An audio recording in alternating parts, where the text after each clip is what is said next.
नमस्कार विद्यार्थी मित्रांनो, आज आपण मराठी भाषा अलंकार याचा तिसरा भाग बघणार आहोत। आपण याच्या आधी जे पहिले दोन भाग बघितले त्याच्यामध्ये आपण बघितले की शब्दालंकार आणि अर्थालंकार याचे जे काही प्रकार आहेत ते आपण याच्या आधीच्या व्हिडिओमध्ये घेतलेले आहेत। तर आज आपण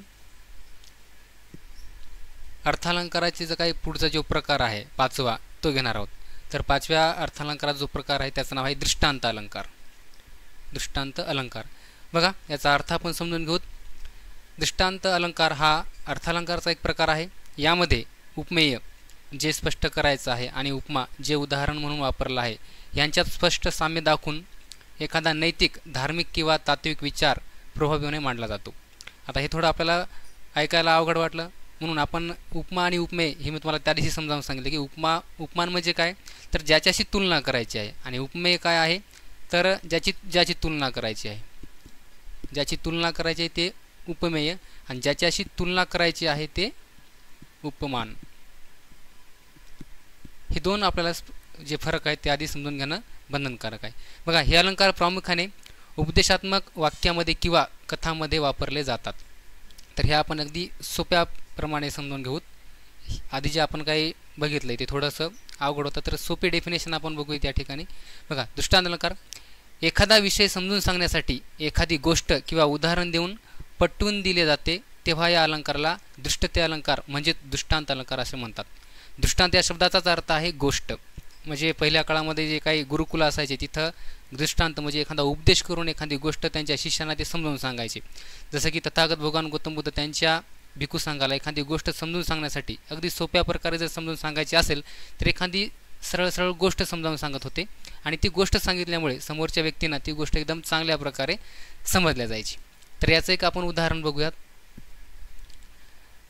बघा, पहिलं उदाहरण, सिंह जसा एकटा शिकार करतो तसाच ज्ञानी माणूस आपला मार्ग शोधतो। बघा, या ठिकाणी जो सिंह आहे आणि ज्ञानी माणूस आहे यांच्यामध्ये साम्य दाखवले आहे। सिंह हा एकट्याने शिकार करतो, सगळ्याला माहिती आहे की सिंह ग्रुपमध्ये कधी शिकार करतो, याचंच कारण आहे की त्याला आपण एक सिंहाची दर्जा दिलेली, जंगलाचा राजा असा म्हणत असतो, कारण तो ग्रुपमध्ये कधी शिकार करत नाही। त्याला जर शिकार करायचा असेल तर तो एकटा मैदानात उतरतो आणि एकटाच शिकार करतो। हे उदाहरण वापरून जो काही ज्ञानी माणूस असतो, ज्यानं खूप मेहनत घेऊन ज्ञान मिळवलं आहे, असा जो माणूस आहे ज्याच्याकडे खूप ज्ञान आहे तो एकटाच आपला मार्ग निवडत असतो। त्याला कितीही संकट जरी आली तर ते कोणाची मदत घेत नाही आणि कोणाला विचारत बसत नाही।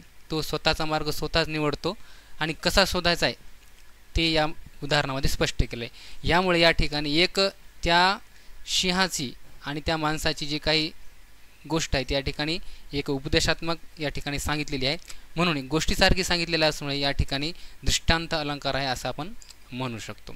ह्याचं दुसरं एक आपण उदाहरण या ठिकाणी घेऊ। फळांनी लगडलेलं झाड जसं झुकतं तसाच ज्ञानी माणूस नम्र असतो। बघा, एखादं झाड आहे, बघा कसं शेपचं असेल किंवा चिकूचं असेल किंवा आंब्याचं असेल, त्याला जर जास्त फळं लागलेले असतील तर निश्चितच ते झाड, त्याच्या फांद्या जमिनीच्या दिशेने झुकलेले आपल्याला दिसतात।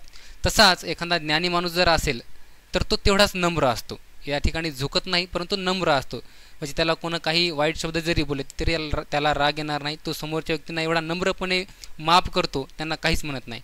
म्हणजेच फळांनी एखादं झाड जसं झुकलेलं असते तसा ज्ञानी माणूस हा नम्र असतो।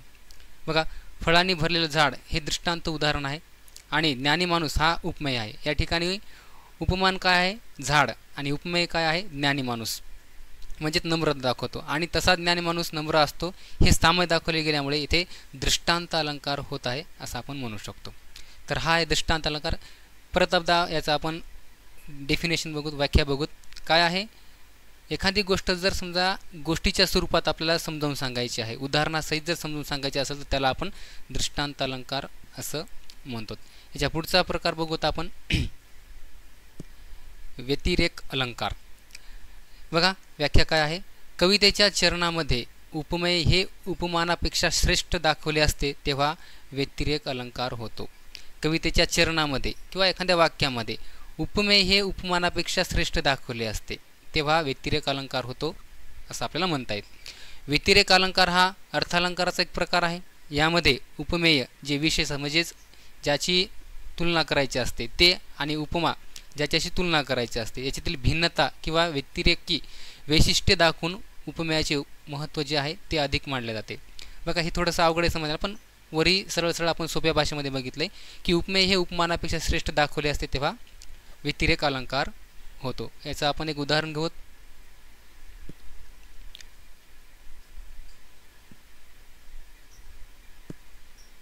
बघा, चंद्र देखील तुझ्या मुखासमोर फिकट भासतो.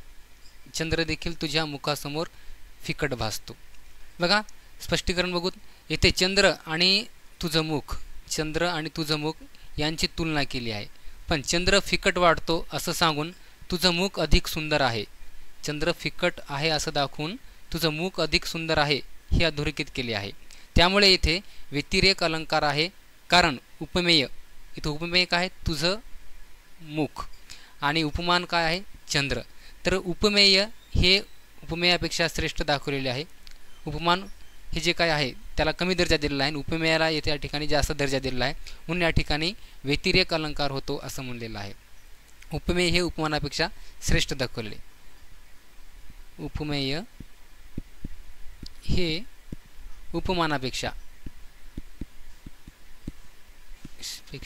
श्रेष्ठ दाखवलेले आहे, तेव्हा व्यतिरेक अलंकार होतो. ओके, आपण दुसरं एक उदाहरण बघू.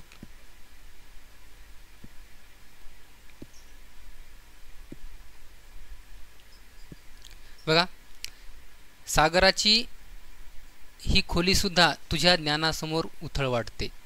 सागराची ही खोलीसुद्धा तुझ्या ज्ञानासमोर उथळ वाटते. बघा या ठिकाणी सागराची खोली आणि तुझं ज्ञान याची तुलना केलेली आहे, पण ज्ञान श्रेष्ठ आहे हे स्पष्ट केले आहे. या ठिकाणी सागराच्या खोलीविषयी जास्त सांगितलेलं नाही, परंतु ज्ञान कसं श्रेष्ठ आहे हे दाखवलेलं आहे, म्हणून हेही व्यतिरेक अलंकाराचे एक उदाहरण आहे असं आपण म्हणू शकतो.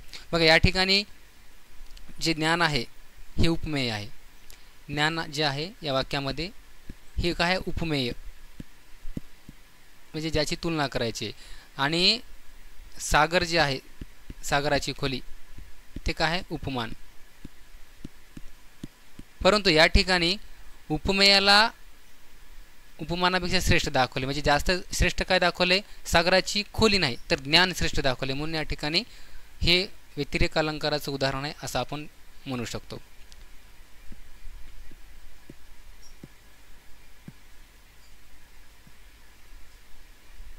बघा याच्यानंतर आपण पुढचा जो प्रकार आहे तो आहे 7वा प्रकार, स्वभावोक्ती अलंकार. बघा हा अलंकार अर्थालंकाराचा एक प्रकार आहे. या अलंकारात एखादी वस्तू, व्यक्तीचा किंवा घटनेचा स्वाभाविक गुणधर्म असा काहीसा अप्रत्यक्षपणे किंवा सुंदर रीतीने व्यक्त होतो की त्यातून अलंकारित सौंदर्य निर्माण होतं.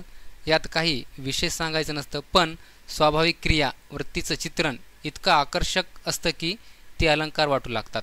हाच अलंकाराचा विशेष आहे या. ओके, पुढे बघा, याची सोपी डेफिनेशन आपण या ठिकाणी बघू. या अलंकारामध्ये प्राण्याचे, व्यक्तीचे किंवा वस्तूच्या स्वाभाविक स्थितीचे व हालचालीचे हुबेहूब वर्णन केले असते, त्यांना स्वभावोक्ती अलंकार असे म्हणतात. बघा दुसरं तिसरं काहीच नाही. काय आहे? एखाद्या व्यक्तीची जी काही स्वाभाविक स्थिती असेल, त्याचा जसा स्वभाव असेल, किंवा एखाद्या वस्तूची स्थिती असेल किंवा हालचाल, याचे हुबेहूब वर्णन केलेले असते, तेव्हा स्वभावोक्ती अलंकार होतो असं आपल्याला म्हणता येईल. याचं एक उदाहरण घेऊत आपण. बघा, सूर्य उगवला आणि अंधार आपोआप निघून गेला. सूर्य उगवला आणि अंधार आपोआप निघून गेला. बघा हे नैसर्गिक आहे की सूर्य उगवल्यावर अंधार जातो, पण इथे या नैसर्गिक घटनेचं वर्णन कलात्मक पद्धतीनं केलं गेलं आहे, त्यामुळे इथं स्वभावोक्ती अलंकार आहे असं आपल्याला म्हणता येईल. हा कशाचा गुणधर्म दाखवला आहे? सूर्याचा. सूर्य उगवणं किंवा मावळणं हा गुणधर्म सूर्याचा आहे, परंतु यामुळे घडते काय? तर अंधार आपोआप निघून जाते. सूर्याचा स्वभाव कोणता आहे? उगवण्याचा किंवा मावळण्याचा. पण जेव्हा सूर्य उगवतो, सकाळी सकाळी जेव्हा सूर्य उगवतो, तेव्हा जो काही रात्रभर पडलेला अंधार असतो तो सूर्याच्या निघण्यामुळे निघून जातो. हा सूर्याचा गुणधर्म आहे आणि हे याचं वर्णन या ठिकाणी केलं, म्हणून याला आपण स्वभावोक्ती अलंकार असं म्हणू शकतो. याच्या पुढचं उदाहरण बघूत आपण. आणखी एक उदाहरण. फुलांनी दरवळणं सुरू केलं आणि मधमाशा निघाल्या त्याच्या मागे. फुलांनी दरवळणं सुरू केलं आणि मधमाशा निघाल्या त्याच्या मागे. बघा या वाक्यामध्ये फुलं उमलली की त्याचा सुगंध दरवळतो आणि मधमाशा येतात हा स्वभाव दाखवला. फुलांचा स्वभाव कोणता आहे तर फूल उमलायला लागलं की तो सुगंध त्यांच्या आसपासच्या परिसरामध्ये चालू करत असतो, सुरू करत असतो. आता हा सुगंध जे आहे जेव्हा मधमाशांना जातो तेव्हा मधमाशा त्याच्या फुलावर येऊन बसतात. तर इथं स्वभाव दर्शवला आहे कशाचा, फुलांचा, की फुलं उमलले की सुगंध दरवळतो आणि म्हणून तिथं काय येतात मधमाशा. तर हे वर्णन ज्या प्रकारे या ठिकाणी दिलं आहे त्यामुळे त्या अलंकारामध्ये एक अलंकारितरित्या एक स्वाभाविकपणे एक आकर्षकपणा निर्माण झाला आणि म्हणून हे स्वभावोक्ती अलंकाराचं उदाहरण आहे असं आपण म्हणू शकतो. तर हा एखाद्या फुलाचाच नाही तर कोण्या व्यक्तीचा किंवा एखाद्या वस्तूचा जर स्वभाव आहे त्याच्या गुणाचं जर या ठिकाणी दर्शन होत असेल आपल्याला आणि त्या स्वभावामुळे जर काही गोष्टी घडत असतील त्याला आपण स्वभावोक्ती अलंकार असं आपण म्हणतो. तर हा आपल्या अलंकाराचा 7वा प्रकार. याच्यानंतरचं जे काय आहे ते आपण पुढचे जे अलंकार आहेत ते पुढच्या लेक्चरमध्ये घेणार आहोत. तोपर्यंत याचा अभ्यास करा आणि याच्यामध्ये जर काही प्रॉब्लेम आला तर आपण कमेंटमध्ये शेअर करू शकता आणि अलंकाराचे पुढचे भाग आपण या पुढच्या व्हिडिओमध्ये घेणार. तोपर्यंत सगळ्यांना जय हिंद, धन्यवाद.